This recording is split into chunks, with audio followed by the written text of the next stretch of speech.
Dans les modèles un petit peu alternatifs expérimentaux, il y a déjà les trois quarts des solutions, voire presque toutes les solutions, moi je pense.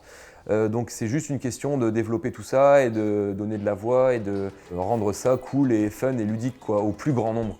C'est vraiment notre mission. Je m'appelle Thomas Brambord, j'ai créé Ecoland à Palluel.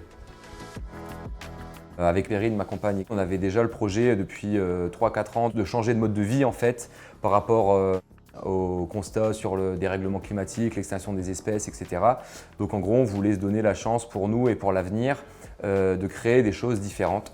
En 2019, il y a eu un appel à projet avec la région, le dispositif Inspire. Et donc on a proposé le projet Ecoland en fait qu'on démarrait en off. Et là on a été lauréat du concours.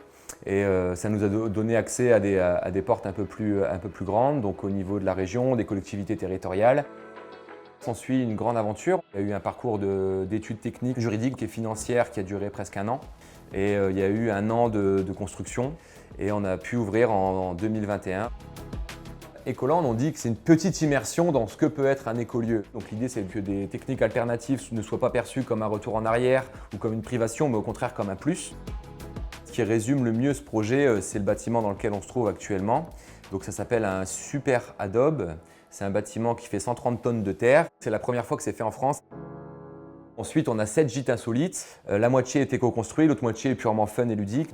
Et après, il y a la micro-ferme. Il y a une partie sur le jardin en permaculture et notre petite ferme Razmotte. On peut faire des ateliers pour les groupes ou les individuels pour avoir un contact avec la nature qui est vraiment une expérience complète sensorielle, que ce soit en termes d'environnement, de rapport avec les animaux et puis de rapport à la nourriture, à l'énergie, etc. On est installé ici à Palluel, donc dans un endroit assez incroyable pour accueillir le projet. On est face à un marais de 100 hectares au milieu d'un biotope donc avec des espèces protégées autant sur la faune que sur la flore, des espèces migratrices qui passent. En haute saison, on peut tourner jusqu'à 8 personnes ici avec les saisonniers. Avec l'association, là, on voit sur un emploi l'année prochaine avec 2 services civiques pour commencer à bien gérer l'assaut. On est dans notre deuxième grande saison d'ouverture, donc on commence vraiment à trouver nos marques, tant sur l'équilibre pro-perso que sur l'équipe, que sur aussi les prestations qu'on propose au public.